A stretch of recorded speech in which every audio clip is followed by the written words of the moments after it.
I'm Amy Goodman. You're watching GVTV News.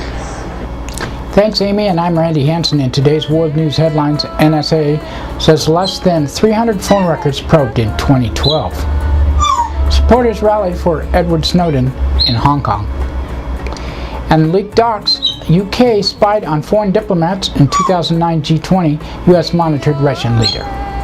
And G8 summit opens amid spying disclosures, protesters march in Ireland. And protesters call for Gitmo closure ahead of Obama's speech. Bombing kills 10 soldiers in Damascus.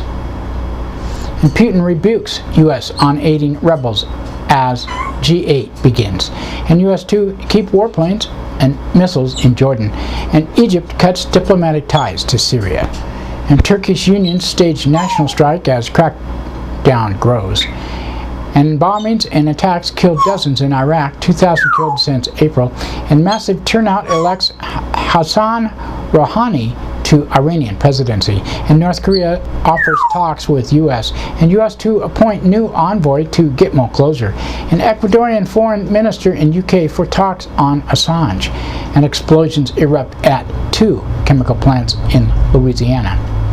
And 36 people shot in Chicago over a weekend, 7 killed. And Supreme Court weighs challenges to Affirmation Action, Civil Rights Act, gay marriage restrictions. GVTV News is broadcast on Grass Valley Television, the division of Rural Counties Television Network, whose focus is on community involvement. We also air on NCTV. But before these stories, GVTV News would like to thank one of our underwriters who supports your only visual video news media in Nevada County. That's right, it's us, GVTV News.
In today's first world news story, U.S. intelligence agencies have officially confirmed the surveillance programs exposed by whistleblower Edward Snowden. In a letter to Congress released on Saturday, U.S. officials said the blanket collection of phone records and the spying on foreigners' internet usage are covered under Section 215 of the Patriot Act and Section 702 of the FISA Amendments Act. The National Security Agency also says it investigated less than 300 phone records seized in a broad collection of metadata last year. The NSA claims the monitoring has foiled terror plots in the U.S. and 20 other countries, but hasn't provided any details. Phone records program has been in effect since 2006, according to Washington Post. FISA courts have renewed orders of bulk collections of metadata every 3 months since May of that year. Companies including AT&T and Bell South. Court orders were prompted by a request from the unspecified telephone provider after warrantless surveillance was exposed. Company apparently asked the Bush administration to come up with orders, so it was legally bound to comply. And Edward Snowden is believed to remain in Hong Kong as he faces ongoing U.S. investigations. On Saturday, a group of demonstrators braved heavy rain in Hong Kong to show support for his case. Tom Grundy, rally organizer, says he's not a hero or a traitor and he's just a regular citizen, and I think we agreed today that we're going to stand in solidarity with him and hoping the rule of law in Hong Kong is upheld. Sally Tong, Socialist Action, said today there are many Hong Kong people coming out to defend the basic democratic rights of Snowden because he has exposed the truth and the secrets of the U.S. government. Now it is really our responsibility to come out and to defend his democratic rights, not only his, but also the democratic rights of us. Revelations continue to emerge from NSA files Edward Snowden disclosed. Guardian of London reports the British government conducted extensive surveillance on foreign diplomats attending the 2009 G20 summit in London. Britain's NSA counterpart, the GCHQ, established fake internet cafes to spy on foreign delegates computer use. The agency also hacked into officials' BlackBerries to monitor the emails and phone calls. The NSA played roles in the operation by sharing information on the phone call of Russian leader Medvedev, whatever his name was. The spying appears to have been spurred by British government's desire to advantage of the G20 talks, and internal briefing papers said GCHQ's intent was to provide intelligent relevance to the government's desired outcomes of its presidency of the G20. News comes as Britain is hosting the G8 summit, which begins today. All G8 members belong to the G20, and the latest revelations are likely to fuel tensions. Ahead of G8, thousands of people marched in Northern Ireland near where the two-day summit is being held. Patricia McGowan, Regional Secretary of Unison, said G8 has come, and for every action is their reaction. Our reaction is you need to listen to the people. There's a chance for a better world here. The way you're doing it isn't working, and it isn't fair. Another person said, we're here with kids today to teach them how to protest peacefully against what we see are greedy fat cats who are here to take over this small part of the world and all of the world. On Sunday, the National Stage Day rally closure in Gitmo, outside of Belfast venue where President Obama is speaking. Amnesty spokesperson Patricia Corrigan, Guantanamo's continued existence undermines Obama's global situations. Guantanamo and you know what? I just messed up that whole story, which is kind of boring anyway, so I'm just going to skip it. At least 10 Syrian soldiers have been killed in bombing of a military checkpoint in Damascus. 10 others were wounded. Syria is expected to dominate talks in the G8 summit in Ireland as world leaders arrived. Russian President Vladimir Putin criticized the U.S. for last week's decision to arm Syrian rebels, saying aid will go to fighters who eat human flesh. Putin was referring to an infamous video that circulated last month of a Syrian rebel biting into the organ of a dead Syrian soldier. At the United Nations, outgoing U.S. Ambassador Susan Rice defended the decision to arm Syrian rebels and played down the speculation the U.S. will seek to impose a no-fly zone in Syria. And she said, our intelligence community has high confidence that chemical weapons, including sarin, have been used by the government against the opposition in multiple occasions over the course of the last year on a small scale. On an issue of no-fly zone, we have been clear that we're not excluding options, but at this stage, no decision has been taken. As my colleagues in Washington described at some length yesterday, the options have some downsides and limitations that we are very well aware of and will factor into any decision. Days after announcing plans to arm Syria's rebels, the White House now says U.S. warplanes and anti-missile batteries will be stationed in neighboring Jordan. The planes and batteries had been deployed there for joint military drills, but will now remain indefinitely. The new U.S. weapons will likely be delivered to the Syrian rebels through the CIA's ongoing operation in Jordan. And Egyptian government has announced it's severing all ties to the Syrian government and backing the rebel fight lead seeking to oust Bashar al-Assad. On Saturday, Egyptian President Mohamed Morsi told supporters he closed his Syrian embassy in Cairo and recalling his government's envoy from Damascus. And he said the Syrian people are facing a campaign of extermination and planned ethnic cleansing fed by regional and international states who do not care for the Syrian citizens. People of Egypt support the struggle of the Syrian people materially and morally, and Egypt, its nation's leadership and army, will not abandon the Syrian people until it achieves its rights and dignity. In his comments, Morsi also called for the international community to enforce a no-fly zone over Syria, urging all Hezbollah members fighting alongside Assad's forces to return to Lebanon. In response, the Syrian government said that Morsi has joined the conspiracy incitement led by the United States and Israel against Syria. The U.S. has denied pressure in Egypt on Syria. One of Turkey's leading unions is staging a national strike in protest of the crackdown. In nearly 3 weeks of protest, more than 800,000 workers are believed to be taking part. The strike follows the weekend that saw the protest's worst violence to date. On Sunday, around 400 people were arrested by police using tear gas, water cannons, and rubber bullets in the streets of Istanbul and Ankara and other cities. Medics treating wounded demonstrators were among those detained. On Sunday, Prime Minister Recep Tayyip Erdogan told a massive crowd of supporters the opposition is attempting minority rule over the majority he enjoys. He said minorities are trying to rule over the majority, the privileged are trying to dominate victims. They are trying to regain their privileges. We know what is truly behind the dirty games that they play. They pretend to care for trees and an environment in Gezi Park. We know these who are trying to undermine the people's will. We know them well. We won't pave the way for those who are in search of certain options other than elections. We won't give them the opportunity. In his remarks, Erdogan also singled out the foreign news outlet for their reporting on Turkey's crisis, accusing them of lying. We'll have more from Turkey later. Well, we have it every day. It's in there every day. At least 33 people were killed and more than 100 wounded on Sunday in a wave of attacks across Iraq. 12 more died in 3 separate attacks earlier the other day, and around 2,000 Iraqis have been killed in sectarian violence since April, making this the country's bloodiest period in 5 years. Iran has elected its former nuclear negotiator Hassan Rouhani as the new president, replacing Mohammad Ahmadinejad. Rouhani is considered a moderate compared to other candidates. He took over in half the votes in a national turnout of 72%. Rouhani has called for greater engagement with the Western countries while urging respect of Iran's rights and nuclear energy.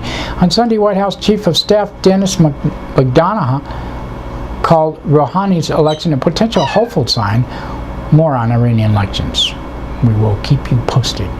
North Korea is offering a negotiation with the U.S. after months of tensions. On Sunday, the North Korean regime proposed a high-level talks at a date and venue of Washington's choice. Proposal reaffirms North Korea's long-standing call to tie any reduction of its nuclear arsenal with broader regional denuclearization, including with the United States. It comes to the heels of multiple North Korean threats to launch attacks on U.S. as the U.S. conducted war games with South Korea. Obama administration is expected to announce appointment of a new envoy to head the efforts to close Guantanamo Bay. Clifford Sloan, a Washington lawyer, had been tapped to head the State Department's Office of Guantanamo Closure. The office has been idle since January after the administration effectively abandoned the closure effort. More than 100 Guantanamo Bay prisoners remain on hunger strikes to protest their indefinite imprisonment. An Ecuadorian Foreign Minister, Ricardo Patino, is in Britain for talks on a diplomatic standoff over WikiLeaks founder Julian Assange. This week marks 1 year since Assange took refuge inside Ecuador's London embassy to avoid extradition to Sweden.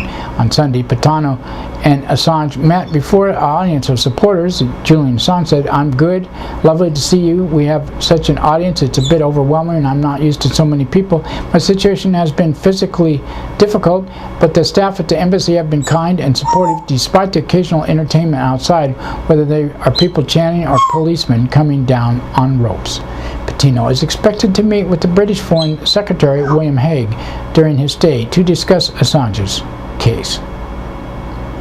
Federal officials are reportedly investigating after 2 blasts at Louisiana chemical plants on Thursday and Friday. The second explosion killed 1 worker and left 7 people wounded at the sites producing nitrogen. And gun violence was rampant in Chicago over the weekend, with the shooting at least 36 people, 7 were killed. Violence follows Friday's 6-month anniversary of the Newtown massacre, and it was actually less people killed there than normal. And the Supreme Court is in its final 2 weeks of its current term with a number of high-profile decisions still ahead. The court is expected to first rule on the case of the white Texas student challenging affirmation action in college admissions. A decision also is expected in challenge of Section 5 of the Voting Rights Act, which requires several states and counties with a history of racial discrimination to clear election-related changes with the federal government. The court will also decide on 2 landmark cases challenging federal and state laws that restrict gay marriage rights, Defense of Marriage Act, and California's gay marriage ban, Proposition 8. And that's it for World News today. Now another thanks to one of our underwriters who supports your only visual video news media in Nevada County. That's right, it's us, GVTV News.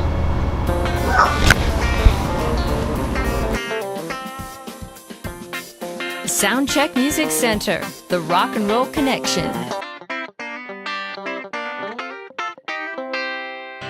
We have guitars, amps, drum equipment, sound accessories, lessons, and repairs. We are located at 671 Maltman Drive, Grass Valley. 530-272-7236, open 7 days a week. No one needs anyone, they don't even just pretend. Jonas in America. I'm afraid of Americans. I'm afraid of the world. I'm afraid I can't help it. I'm afraid I can't. I'm afraid of Americans. I'm afraid of the world. I'm afraid I can't. That's right, it's time for the police blotter, and pictures in the blotter are not from these actual events but used for visual aid only. These public records are obtained from daily logs issued from Nevada County Law Enforcement. Grass Valley Police Department on Wednesday, 9:37 a.m. A caller from 800 block of Sutton Way reported people loitering and possibly trying to break into vehicles. Nothing suspicious was located. 10:12 a.m. a caller from D. Martino Park reported vandalism to a security lighting. At 11:02 a.m. a caller from business in 2000 block of Nevada City Highway reported 5 men and a woman who were heavily tattooed who were buying irrigation items talking about Moda and Poison Oak soap. At 12:44 p.m. a caller from Memorial Park reported 2 people smoking an unknown substance out of a tinfoil. At 1:29 p.m. a caller from 100 block of East Main Street reported a man with a cast on his arm drinking a beer, dancing and talking to himself. He could not be located. At 3:25 p.m. a woman from 100 block of Pleasant Street reported an elderly man took a photo of a 6-year-old daughter in her bathing suit, then flipped off her husband when confronted. At 3:39 p.m. a man from Condon Park reported a Boston Terrier attacked his dog last night. At 4:51 p.m. a caller from Condon Park reported a smoldering area on the ground. At 5:09 p.m. a caller from 300 block of Railroad Avenue reported a trenching camp. And 5:28 p.m. caller from Highway 49 in East Main Street reported a reckless motorcyclist all over the road. The motorcyclist could not be located. At 9:15 p.m. a caller from Bennett Street and Kidders Avenue reported a man shooting up who took the caller's food stamp card. At 9:56 p.m. a caller from 200 block of Sutton Way reported people throwing rocks at vehicles. No one was located. At 10:01 p.m. a caller from Business 100 block of Hughes Road reported receiving a counterfeit $10 bill. At 10:20 p.m. a caller from Stennett Street reported people living in a tent behind a business. In Nevada County Sheriff's Office on Wednesday, 8:03 a.m. a caller from 13,000 block of Dog Bar Road reported theft of a red Jeep Commander. At 8:57 a.m. a Be on the Lookout advisory was issued for a Chevrolet Tahoe stolen from 21,000 block of Leslie Drive. At 9:10 a.m. a caller from 13,000 block of Highway 49 reported 2 billy goats in the parking lot. They were gone when deputies arrived. At 9:22 a.m. a caller from 14,000 block of Tyler Foot Crossing Roads reported hearing an animal groaning and screaming. At 9:36 a.m. a caller from 11,000 block of McCourtney Road reported theft of a bicycle and other items. Property was recovered. At 9:54 a.m. a caller from Old Donnyville Highway and American Hill Road reported at least 10 tents and trespassers camping on property with dogs and roaming free. At 10:03 a.m. a woman from 13,000 block of Ginger Loop reported fraudulent calls from a person claiming to be her grandson and needing money due to an accident. She did not send any money. At 10:13 a.m. a caller from Purdon Bridge reported vandalism to a fence. At 10:38 a.m. a caller from 18,000 block of Hummingbird Drive reported fraudulent checks from a checking account.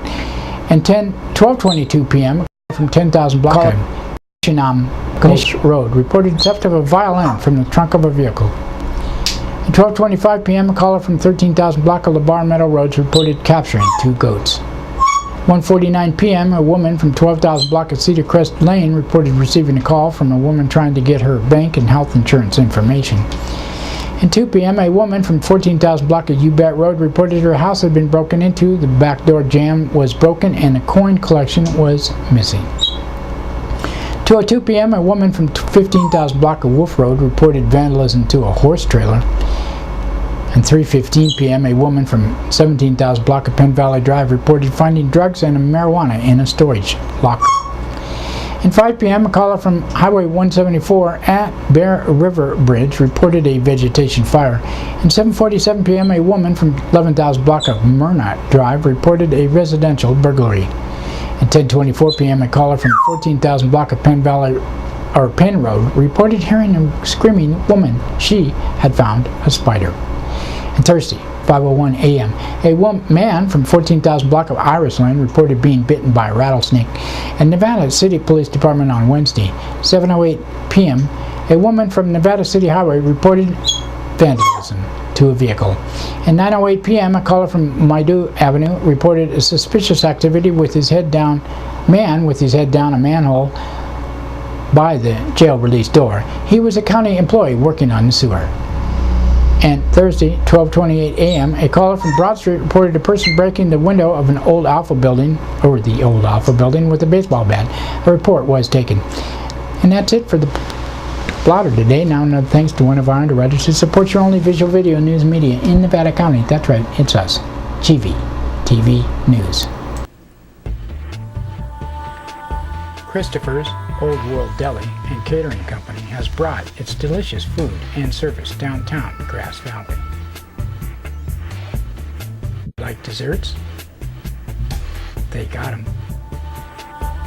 You like international style lunches? They got 'em.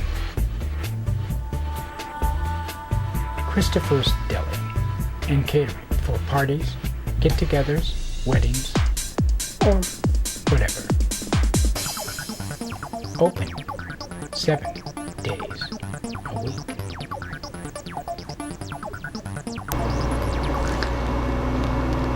In today's local news headlines, gearing up for big names, big crowds at 53rd Annual Nevada City Classic Bicycle Race happened. And if it's Father's Day in Nevada County, it means it's hundreds of cyclists and fans descended to Nevada City for one of the oldest, most intimidating criterium races in U.S., the Nevada City Classic. In its 53rd year, the oldest criterium race in the West Coast featured some of the nation's elite racers, including California State Road Race champion Sean Rosenthal. It was exciting. Come out here, Rosenthal said, who hasn't raced in the Nevada City Classic since 2008. But there's a reason I haven't been back. It's a scary race.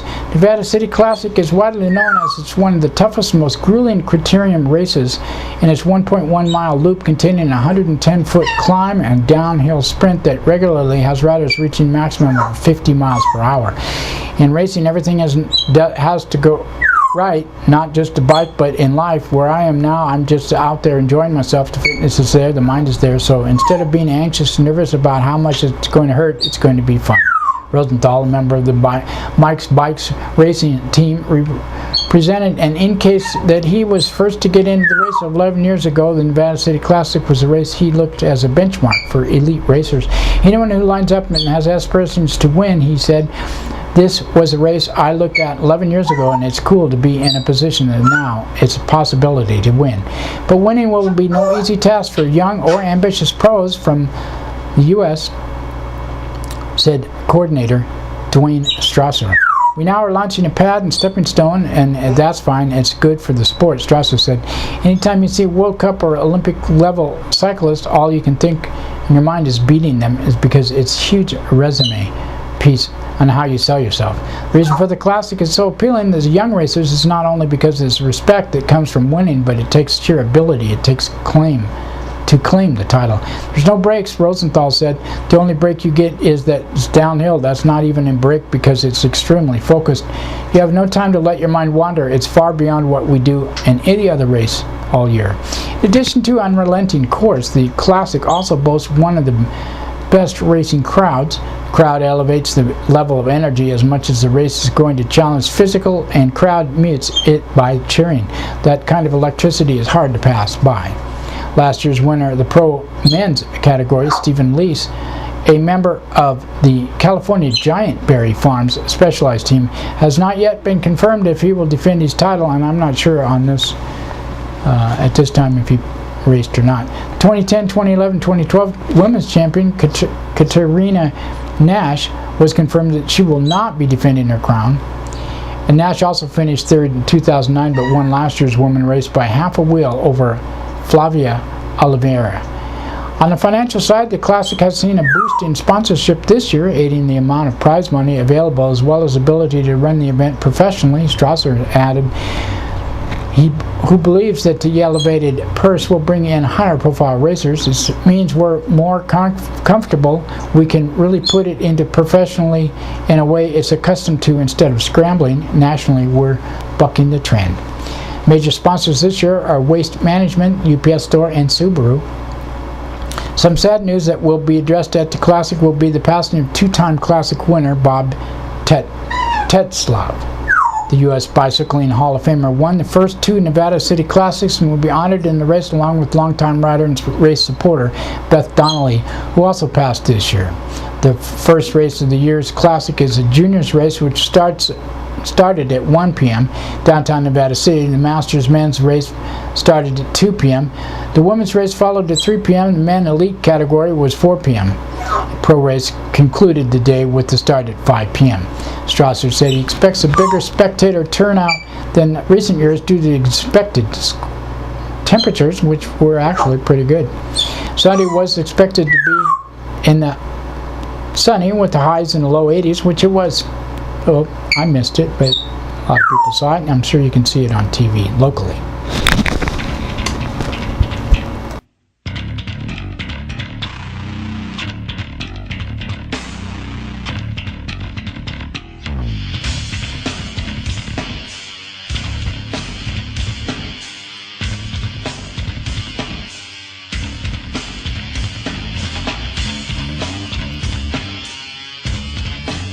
Time comes, don't postpone it. When others doubt and out, you don't condone it. Truth be told.